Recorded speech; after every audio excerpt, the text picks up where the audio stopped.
Welcome to YouTube channel YRS class में एक बार फिर से आप सभी लोगों का बहुत बहुत स्वागत है।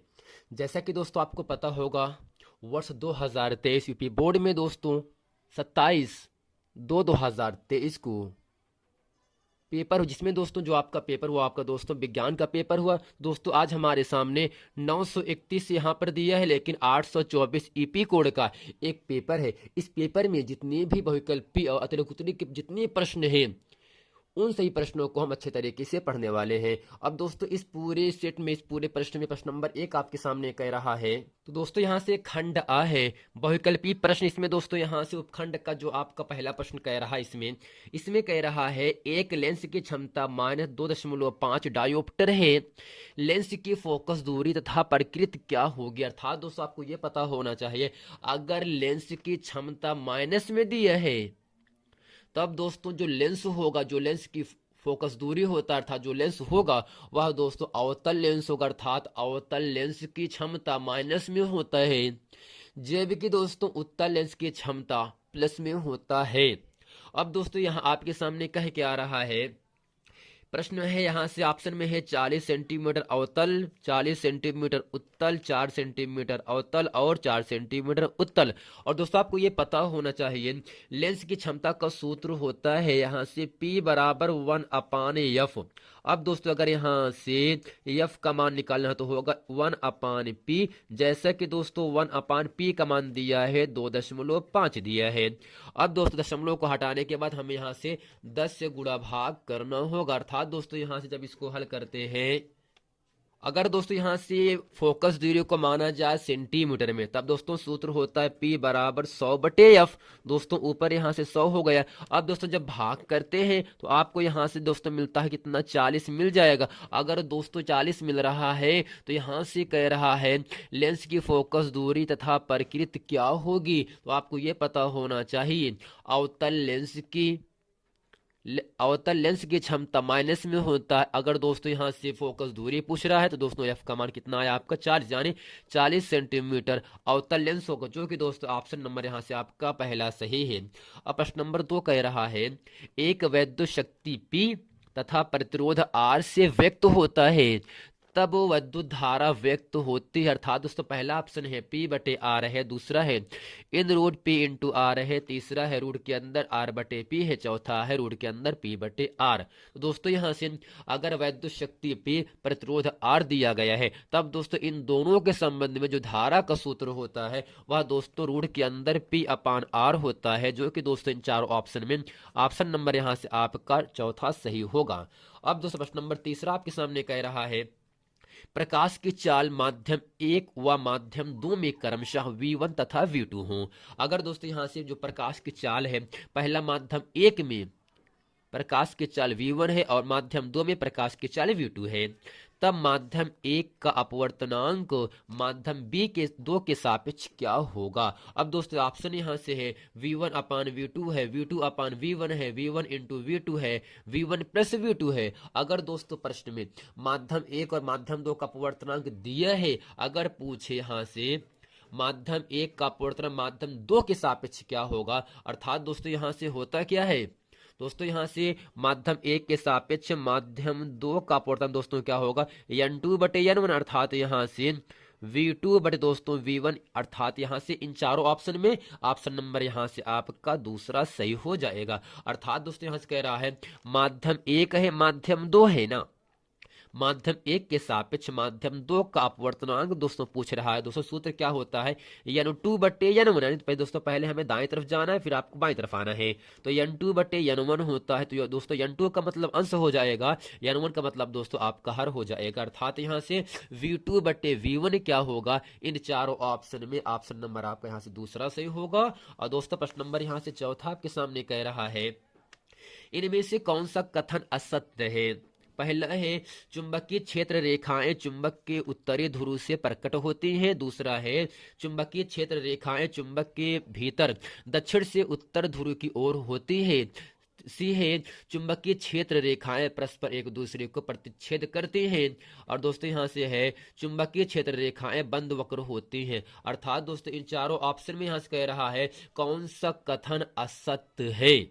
दोस्तों यहाँ से चुंबकीय क्षेत्र रेखाएं परस्पर एक दूसरे को प्रतिच्छेद करती हैं। यही दोस्तों यहाँ से आपका ऑप्शन नंबर तीसरा गलत हो जाता है। लेकिन दोस्तों अगर सत्य की बात कहता तो चुंबकीय क्षेत्र रेखाएं चुंबक के उत्तरी ध्रुव से प्रकट होती हैं और चुंबक के भीतर दक्षिण से उत्तर की ओर होती हैं और चुंबकीय बल रेखाएं कभी भी एक बिंदु पर प्रतिच्छेद नहीं करती हैं और चुंबकीय बल क्षेत्र रेखाएं बंद वक्र के रूप में होती है। अर्थात दोस्तों यहाँ से कह रहे कथन असत्य क्या है दोस्तों, असत्य ही यही आपका है, चुंबकीय क्षेत्र रेखाएं परस्पर एक दूसरे को प्रतिच्छेद करती हैं।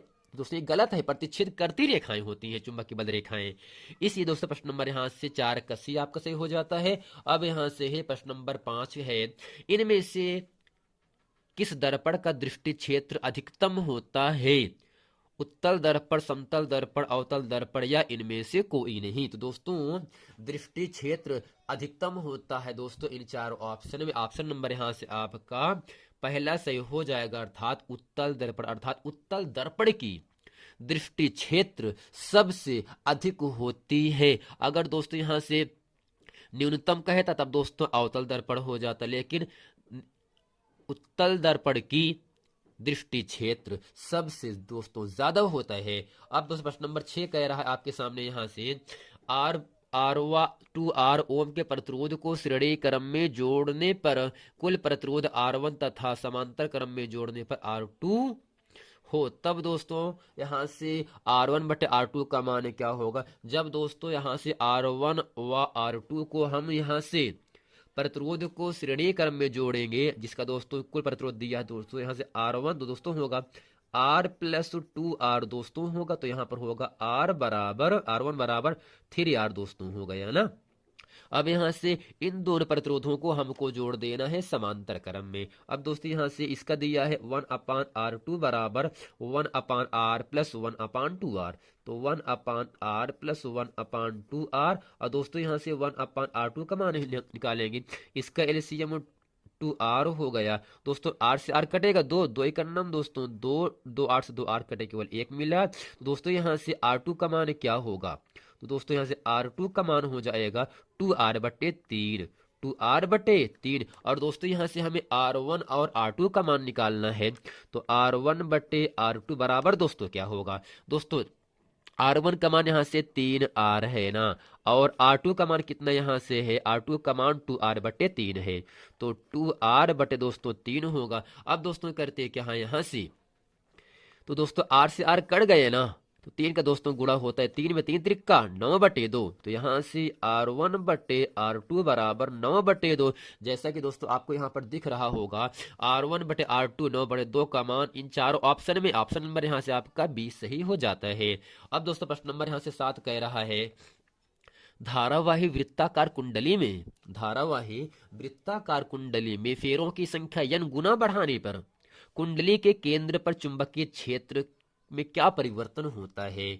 अब दोस्तों अगर किसी धारावाही वृत्ताकार कुंडली में हम फेरों की संख्या, लपेटे गए फेरों की संख्या को हम n गुना बढ़ा देते हैं, तब दोस्तों कुंडली के केंद्र पर जो चुंबकीय क्षेत्र उत्पन्न होता है वह दोस्तों n गुना बढ़ता है, n गुना घटता है, n स्क्वायर गुना बढ़ता है, अपरिवर्तित रहता है। अगर दोस्तों किसी धारावाही वृत्ताकार कुंडली में हम फेरों की संख्या n गुना बढ़ा देते हैं, तब कुंडली के केंद्र पर जो चुंबकीय क्षेत्र उत्पन्न होता है वह दोस्तों इन चारों ऑप्शन में ऑप्शन नंबर यहाँ से आपका पहला अर्थात n गुना बढ़ जाता है। अर्थात दोस्तों धारावाही वृत्ताकार कुंडली में फेरों की संख्या n बढ़ाने पर चुंबकीय क्षेत्र कुंडली में क्या होता दोस्तों? n गुना बढ़ जाता है। दोस्तों ये क्या आपका है? खंड आ है। खंड आ अर्थात दोस्तों ये आपका भौतिक विज्ञान के जितने भी प्रश्न हैं बहुविकल्पी प्रश्न 7 प्रश्न थे, इसमें मैंने अच्छे तरीके से आप लोगों को बता दिए। अब चलते हैं प्रश्न नंबर उपखंड का। प्रश्न नंबर यहाँ से 8 कह रहा है, इसमें दोस्तों ये कह रहा है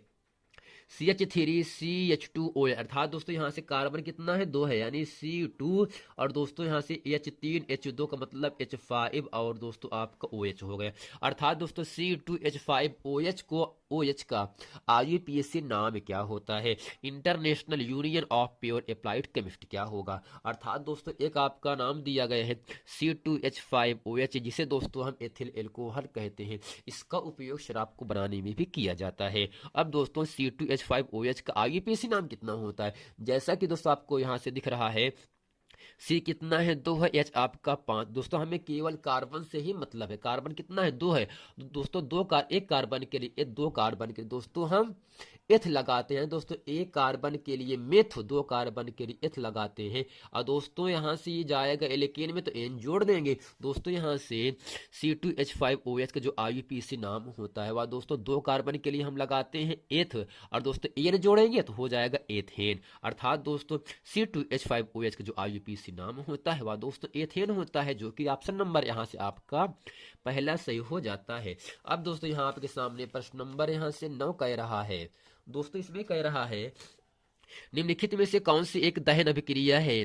दोस्तों पहला यहाँ से है NaOH प्लस CH3COOH, तीर का निशान दोस्तों है सोडियम एसीटेट, और दोस्तों आपका जल है या दोस्तों सोडियम हाइड्रोक्साइड है। इसकी क्रिया कराया गया सोडियम यानी एसिटिक अम्ल से करा दिया गया। तो दोस्तों बनता क्या है, सोडियम एसीटेट प्राप्त होने के साथ जल भी प्राप्त होता है। और दोस्तों CH4 को कहते हैं मेथेन, यहाँ सड़े गले स्थानों पर पाया जाता है। तो मेथेन की क्रिया क्लोरीन गैस से कराने पर दोस्तों कब कराते हैं, सूर्य के प्रकाश की उपस्थिति में कराया जाता है। तब दोस्तों मेथिल क्लोराइड और हाइड्रोक्लोरिक अम्ल प्राप्त होता है। लेकिन दोस्तों जब मेथेन को हम ऑक्सीजन की उपस्थिति में गर्म करते हैं तब दोस्तों यह कार्बन डाइऑक्साइड के साथ जल और उष्मा तथा प्रकाश उत्पन्न करता है। दोस्तों यहाँ से जो दहन का मतलब दोस्तों एक आपकी तीव्र विक्रिया होती है। इसमें दोस्तों जब किसी पदार्थ को हम जलाते हैं, वह दोस्तों जब जलाते तब दोस्तों वो जलता क्यों है, वायु की उपस्थिति में। अगर वायु नहीं है, अगर नमी नहीं, अगर जल नहीं है, तब दोस्तों कोई भी वस्तु जलेगी नहीं। अर्थात यहाँ से जो दहन की विक्रिया होगा वह इन चारों ऑप्शन में, ऑप्शन नंबर यहाँ दोस्तों आपका तीसरा सही होता है। यानी मेथेन की क्रिया ऑक्सीजन से कराने पर दोस्तों कार्बन डाइऑक्साइड के साथ जल प्राप्त होता है। इसके साथ दोस्तों उष्मा तथा प्रकाश भी बाहर निकलता है। यानी जब किसी वस्तु को हम जलाते हैं तब दोस्तों कार्बन डाइऑक्साइड अर्थात धुआं, उष्मा और प्रकाश दोस्तों ये तीनों चीजें बाहर निकालता है। और दोस्तों यह जो क्रिया होगा आपकी एक तीव्र अभिक्रिया के अंतर्गत आता है।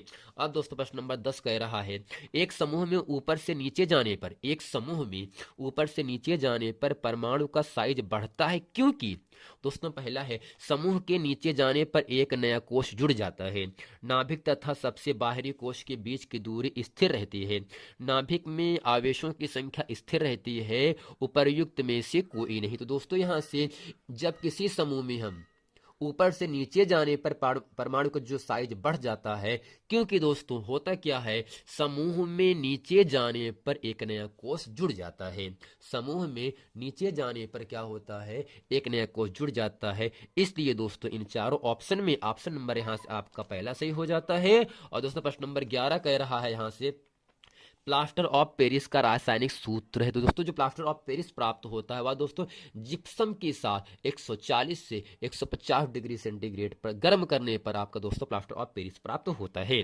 दोस्तों यहाँ से CaSO4 इंटू 3H2O, दूसरा है CaSO4 इंटू 2H2O, तीसरा है CaSO4 इंटू H2O, और अगला है CaSO4 into H2 into half H2। अर्थात दोस्तों प्लास्टर ऑफ पेरिस का जो रासायनिक सूत्र होता है वह दोस्तों C और D दोनों दिया। अगर दोस्तों यहाँ सही पूछेगा तो आपको यहाँ से D सही होगा। अगर दोस्तों केवल पूछेगा प्लास्टर ऑफ पेरिस का रासायनिक सूत्र क्या होता है, तब दोस्तों यहाँ से CaSO4 इंटू H2O, जो कि ऑप्शन नंबर तीसरा सही हो जाता है। अगर दोस्तों प्लास्टर ऑफ पेरिस किससे प्राप्त होता तब दोस्तों करना क्या है, तो जब प्लास्टर ऑफ पेरिस की क्रिया हम जिप्सम से कराते हैं तब दोस्तों प्राप्त हो जाता है। अब दोस्तों प्रश्न नंबर 12 कह रहा है शुद्ध जल का पीएच मान होता है 17014। तो दोस्तों आपको ये पता होना चाहिए जिस विलयन का पीएच मान 7 होता है वह दोस्तों उदासीन होता है, और जिस विलयन का पीएच मान 7 से ज्यादा हो जाता है वह दोस्तों आपका क्षारीय होता है, और जिस विलयन का पीएच मान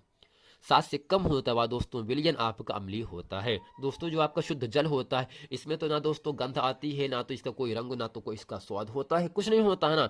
अर्थात इस शुद्ध जल का जो पीएच मान होता है वह दोस्तों 7 होता है, गंधहीन, स्वादहीन, रंगहीन होता है। इसकी वजह से दोस्तों जो शुद्ध जल का पीएच मान होता है वह दोस्तों 7 होता है। दोस्तों यानी जिस विलयन का पीएच मान 7 से ज्यादा हो जाएगा वह विलयन आपका क्षारीय विलयन होगा। जिस विलयन का पीएच मान 7 से कम होता है वह विलयन आपका अम्लीय विलयन होता है, और जिस विलयन का पीएच मान 7 के बराबर होता है वह दोस्तों विलयन आपको उदासीन विलयन होता है। इसलिए दोस्तों यहाँ से जो शुद्ध जल का पीएच मान होता है गंधहीन, स्वादहीन, रंगहीन होने की वजह से ऑप्शन नंबर आपका बी सही हो जाता है। अब दोस्तों यहाँ से एल्डिहाइड में एल्डिहाइड में प्रक्रियात्मक समूह है दोस्तों, पहला है, दूसरा, तीसरा, चौथा। दोस्तों यहाँ से इन चारों ऑप्शन में जो एल्डिहाइड का जो क्रियात्मक समूह होता है वह दोस्तों CHO होता है। क्या दोस्तों?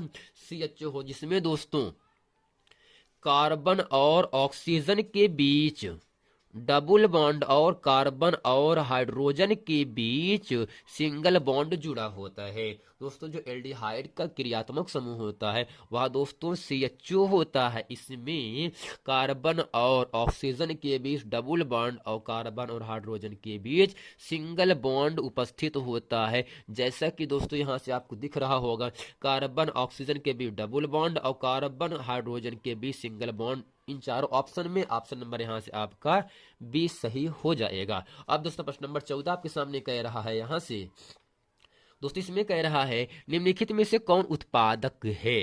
दोस्तों यहाँ से है चिड़िया, जंगली जानवर, पालतू जानवर और दोस्तों यहाँ से हरे हरे पौधे। तो दोस्तों यहाँ से उत्पादक इन चारों में कौन सा आपका है? हरे पौधे होता है, क्योंकि ये अपना भोजन स्वयं प्राप्त कर लेता है।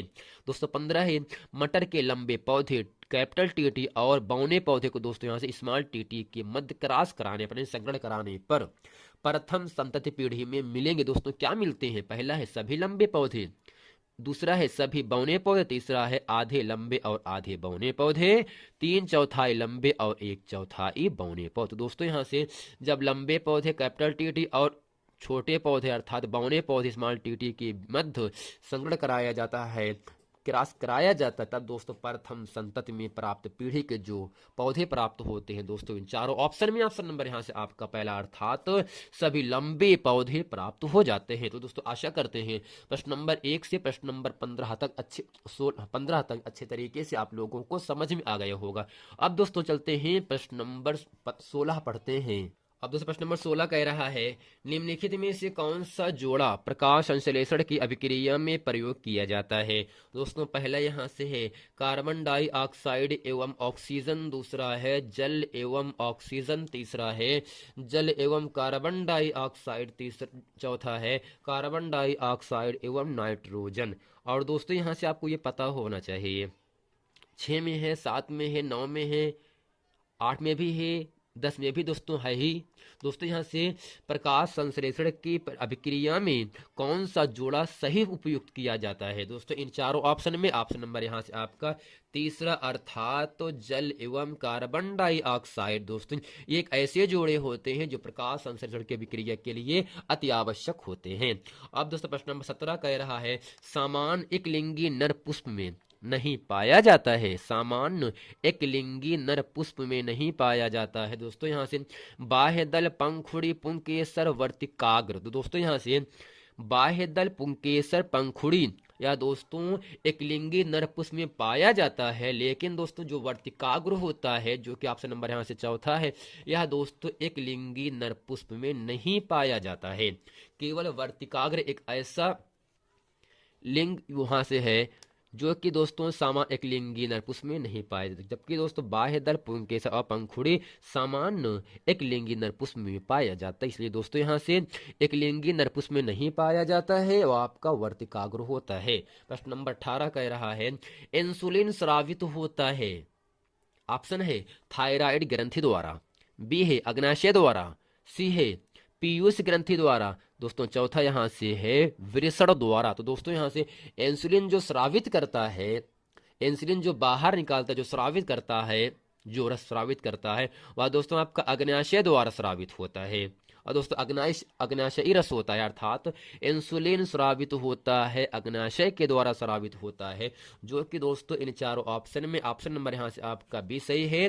और दोस्तों प्रश्न नंबर 19 है जैव विकास के सिद्धांत को प्रतिपादित किया था। दोस्तों पहला है चार्ल्स डार्विन है, दूसरा है ग्रेगर जॉन मेंडल है, तीसरा है अमृता देवी बिश्नोई है, चौथा है स्टेनले एल मिलर है। तो दोस्तों यहाँ से जैव विकासवाद के सिद्धांत को प्रतिपादित किया था दोस्तों इन चारों ऑप्शन में ऑप्शन नंबर यहाँ से आपका पहला सही है, चार्ल्स डार्विन ने ही दोस्तों जैव विकास के सिद्धांत को प्रतिपादित किया था। अब दोस्तों प्रश्न नंबर यहाँ से 20 जो कि इस पूरे वीडियो का अंतिम प्रश्न होगा। दोस्तों 20 कह रहा है जीवाश्म ईंधन जलने पर देता है। जीवाश्म ईंधन या दोस्तों दो शब्दों से मिलकर बना है। जीवधन अश्म अर्थात पत्थर अर्थात जीवाश्म ईंधन जलने पर दोस्तों क्या प्राप्त करता है दोस्तों, यह कार्बन के ऑक्साइड, नाइट्रोजन के ऑक्साइड, सल्फर के ऑक्साइड और उपर्युक्त सभी। तो दोस्तों यहाँ से जीवाश्म ईंधन जलने पर दोस्तों सभी प्राप्त होते हैं, यानी कार्बन के ऑक्साइड भी निकलता है, नाइट्रोजन के ऑक्साइड भी निकलता है, सल्फर के ऑक्साइड भी निकलता है। इसलिए दोस्तों जीवाश्म ईंधन जलने पर देता क्या है, इन चारों ऑप्शन में ऑप्शन नंबर यहाँ से आपको दोस्तों चौथा डी सही है, जो किसमें लिखा गया उपर्युक्त सभी, अर्थात जीवाश्म ईंधन जलने पर ये तीनों ऑक्साइड प्राप्त होते हैं। तो दोस्तों आशा करते हैं इस पूरे प्रश्न में 2023 यूपी बोर्ड में दोस्तों जो 27 फरवरी को जो पेपर हुआ था विज्ञान का, इसमें दोस्तों जिसने भी बहुविकल्पी के महत्वपूर्ण प्रश्न थे उन सभी प्रश्नों को इस पूरे वीडियो में मैंने अच्छे तरीके से आप लोगों को बता दिया है। अगर दोस्तों अभी तक हमारे channel Y R class subscribe नहीं किए हैं तो इसे आप सब्सक्राइब जरूर कर दें, ताकि इसी तरह के हर पेपर का सॉल्यूशन आप लोगों तक आसानी से पहुंचता रहे। अब दोस्तों इसके बाद दोस्तों जो आपका पेपर यहाँ से दिया गया है, तो आपका दोस्तों खंड बा होगा। दोस्तों खंड बा में जितने भी भौतिक विज्ञान के प्रश्न दिए गए हैं उन सभी प्रश्नों को इसके साथ दोस्तों यहाँ से प्रश्न नंबर 4 आपके सामने यहाँ से है, 5वां दोस्तों आपके सामने है, प्रश्न नंबर 6 है, 7 है, इसके साथ दोस्तों आपके सामने प्रश्न नंबर यहाँ से 8वां भी आपके सामने यहाँ से आ जाता है। इन सभी प्रश्नों 8 है, 9 है, 10 है दोस्तों, 11 है, इन सभी प्रश्नों को इसके बाद की वीडियो में हम अच्छे तरीके से आप लोगों के सामने एक बार पुनः लेकर हाजिर होंगे। अब दोस्तों मिलते हैं नेक्स्ट वीडियो में, तब तक के लिए थैंक यू।